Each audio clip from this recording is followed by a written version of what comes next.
I just wish that I had been treated with more respect and not invalidated, not told that I'm not behaving autistic, so I can't be not and I wish that while I had good experiences with the people that are higher up that I spoke to about it, I wish I saw more of a positive outcome. People don't realize how important people with disabilities are, and they just tend to push them to a side, especially because they'll feel like, oh, that's just too much work. I don't want to deal with that, whatever.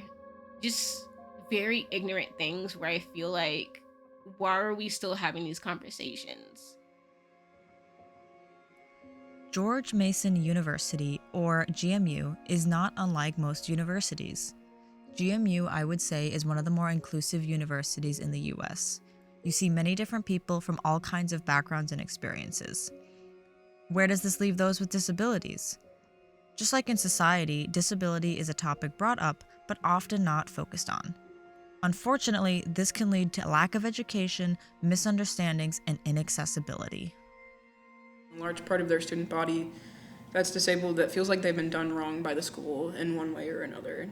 They deserve to be listened to and heard and respected and understood. My name is Natalie. Pronouns are she, her. Just generally, if it's not he, we're good. Major is film and video studies, concentration, production and post-production, and I'm minoring in American government. When I was around 8 years old, I was diagnosed with what was at the time called Asperger's syndrome, but is now autism spectrum disorder level 1. I don't really like to consider this a disability, but I do get accommodations for it from the school. I do have generalized anxiety disorder. I'm Sydney. I use all pronouns. I am a film major, and it's my first year at Mason. I'm a transfer student, but I am a junior. I have neurofibromatosis type 1, ADHD. Currently, I'm undiagnosed with autism. I recently got diagnosed with POTS.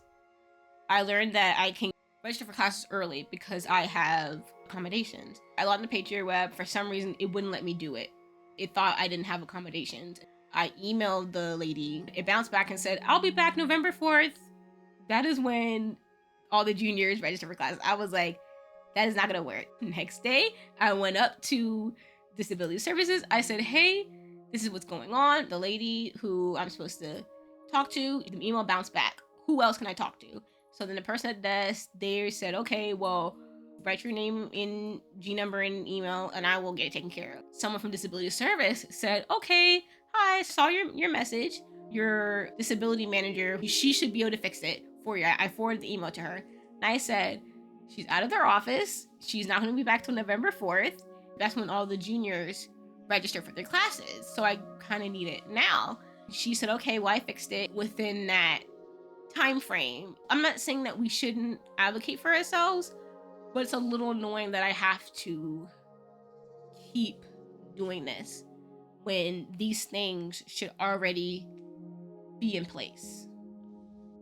When I first put in the request for accommodations, it was pretty easy. When I was coming into school as a freshman, I uploaded years, probably like 70 something pages of documentation.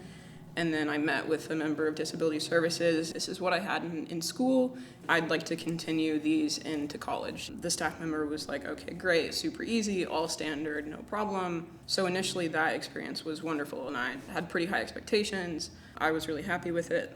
My freshman year, I had a bad situation with housing and I tried to go through Disability Services to get it resolved.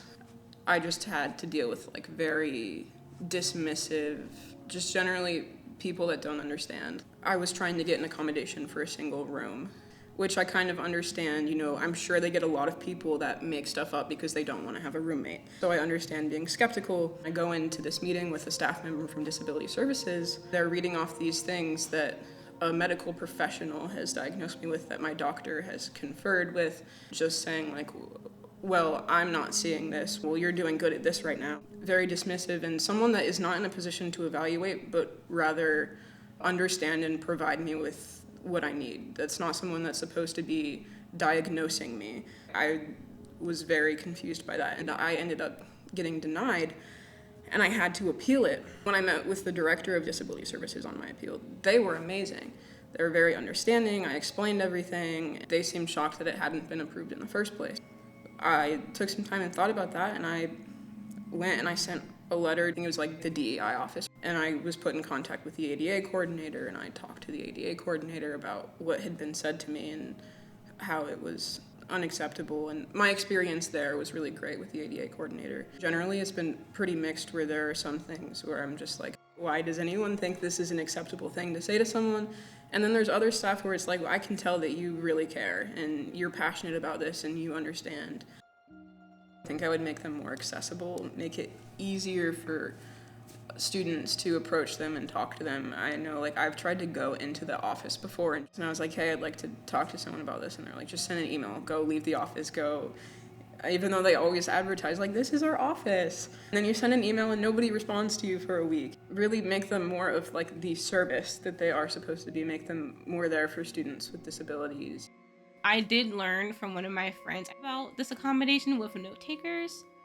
I'm debating on asking for that accommodation or not, because in the back of my mind, I feel like, not saying I don't need it, but I feel like I do need it. I'm worried that if I give myself too many accommodations, I'll keep pushing myself back. I keep trying to push myself to do as much as I can on my own, because my mom a little bit, like, not, she didn't mean it in a mean way. She was just, reality check, because I was on the phone. I was like, oh, I didn't know a note taker was an accommodation. I'm thinking about doing it. She was saying, okay, well, you're not going to have note takers when you get a job. I'm thinking, oh, dang, well, what else am I not going to get?